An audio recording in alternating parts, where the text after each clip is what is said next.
Eh bien bonjour à tous, j'espère que vous allez bien. On se retrouve aujourd'hui pour une vidéo qui était absolument pas prévue. On est du coup sur Genshin Impact, enfin on n'est pas sur Genshin Impact, on est sur le Twitter officiel de Genshin Impact et ils ont annoncé ce matin un nouveau personnage comme ça, sorti de nulle part. On s'y attendait absolument pas à avoir une annonce de personnage si tôt, étant donné que la 2.7 est toujours pas sortie. On n'a toujours pas de date pour le live de la 2.7, on n'a toujours pas de date pour la mise à jour en elle-même 2.7, mais on sait que c'est Yelan et Kuki Shinobu qui ont déjà été annoncés depuis un petit moment, qui seront les nouveaux personnages de la 2.7. Et donc là, on nous annonce encore un nouveau personnage qui est Shikanoin Eizu. Alors, je sais pas si ça se dit Shikanoin ou Shikanoi, je sais pas du tout, mais Shikanoin Eizu, donc qui est le détective dont on pas mal parlait déjà depuis un petit moment. Certains disaient que c'était un lancier électro, il y avait même un fanart de sa tête qui tournait. Le perso ressemble absolument pas au fanart qui tournait et c'est absolument pas un lancier électro, hein, jusqu'à preuve du contraire, c'est un anémo. Voilà, c'est un anémo. Au niveau de son arme, on sait pas trop. On voit qu'il a un katana sur le. Bah, qu'il a un katana.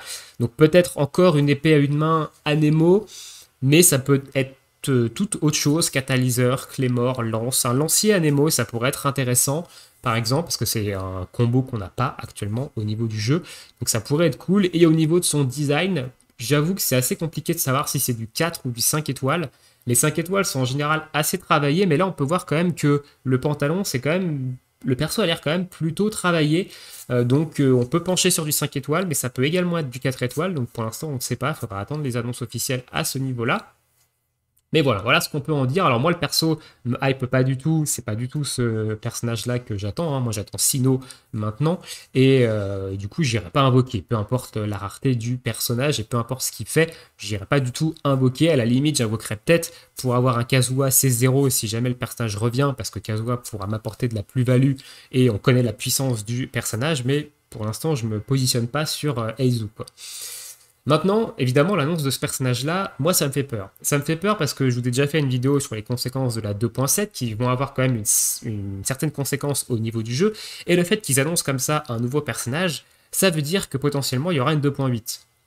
Donc s'il y a une 2.8, ça veut dire que Sumeru, bah déjà, ça sort pas avant 2-3 mois, au vu de la situation actuelle.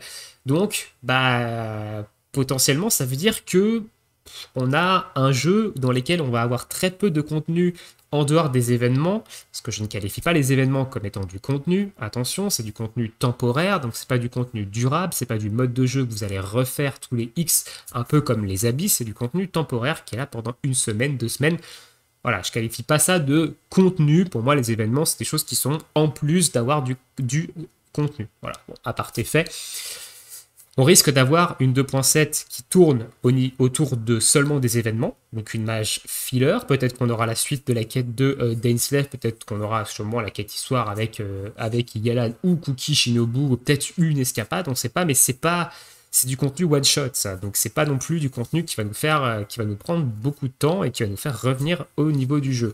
Et donc du coup la 2.8, bah potentiellement ça sera dans la longitude de la 2.7, c'est-à-dire qu'on aura bah, potentiellement peut-être que des événements. Alors ils sont peut-être capables de nous coller une extension de la map du gouffre. On ne sait pas si la map du gouffre à l'heure actuelle elle est terminée. On sait juste qu'on devra y retourner. Ça avait été dit dans le live. Vous avez teasé le gouffre en fait dans le live de la version 2.6. Vous avez dit que le gouffre, on serait amené à y retourner plusieurs fois.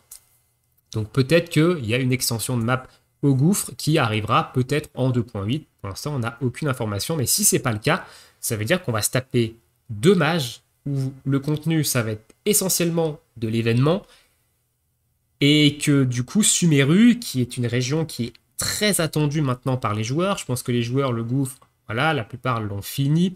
Et maintenant, Sumeru, ils veulent Sumeru parce qu'il y a le Dendro, parce que des personnages qui ont l'air assez hypants, notamment Sino, qui est attendu par une partie de la communauté.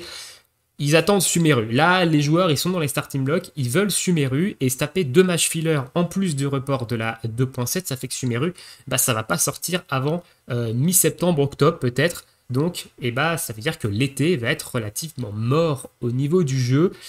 Et honnêtement, avec ce qui se passe en ce moment sur le jeu, le report, et avec les jeux qui vont sortir sur cette fin d'année, enfin sur ce milieu d'année, fin d'année, sur lesquels les joueurs de Genshin Impact commencent à se positionner, hein, au vu de l'état du jeu actuel, ça risque de faire assez mal. Honnêtement, cette période de Genshin Impact risque de lui faire assez mal. Alors après, il y a toujours la fanbase qui sera là, hein, évidemment. Moi, je resterai parce que bah, je travaille autour du jeu, hein.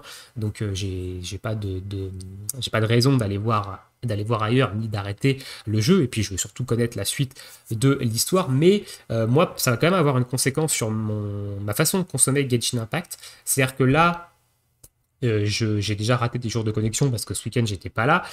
Je vais pas être le seul dans ce cas-là, mais moi, je vais finir ma faveur de l'astre. Il me reste encore moins de 10 jours, donc je vais me connecter pour récupérer les primogèmes de ma faveur de l'astre, et je vais peut-être faire mes quêtes quotidiennes, et ça va s'arrêter là, en fait, parce que la résine, bah, je sais pas quoi faire avec, donc je vais pas me forcer à utiliser ma résine juste pour le dire, bah, j'ai utilisé ma résine. Non, elle va rester au max, et je vais pas y toucher avant que j'ai une raison valable d'y toucher. Je vais pas farmer des choses pour farmer des choses, ça m'intéresse pas. Et les quêtes quotidiennes, bah, je les ferai si j'ai la motivation, honnêtement. Mais ça va s'arrêter là. Là, je vais sûrement faire l'event qui est dans le jeu, qui est là pendant 20 jours. Mais il y a des jours où je vais peut-être pas me connecter au jeu. Et honnêtement, ça va pas me manquer. Et je trouve ça compliqué quand même d'avoir une phase comme ça dans un jeu qu'on aime où bah, on n'a pas spécialement envie de se connecter au jeu, où on sait que les prochaines semaines, mois du jeu, ça va pas être fifou.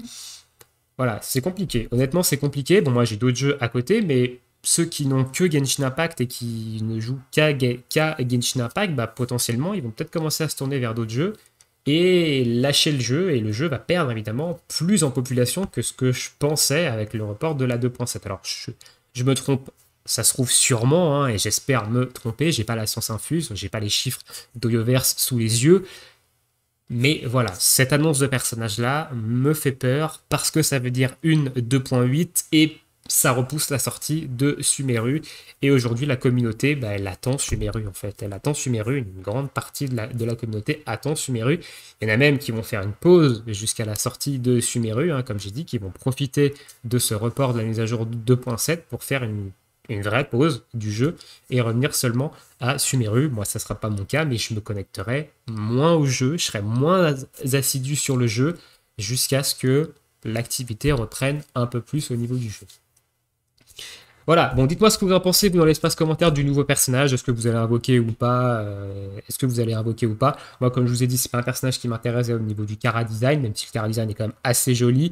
C'est pas du tout sur quoi je vais me positionner, mais peut-être que c'est votre cas. Donc dites-moi vous ce que vous pensez de ce petit Eizu chicanoin et de ce que ça apporte en fait avec le jeu, de ce que ça annonce au niveau du jeu et comment vous allez vivre en fait cette période de report 2.7, 2.7 et potentiellement 2.8 derrière en attendant cette sortie de Sumeru. Je vous souhaite à tous une très bonne journée, très bonne soirée, bon jeu et à bientôt pour de prochaines vidéos. Ciao ciao.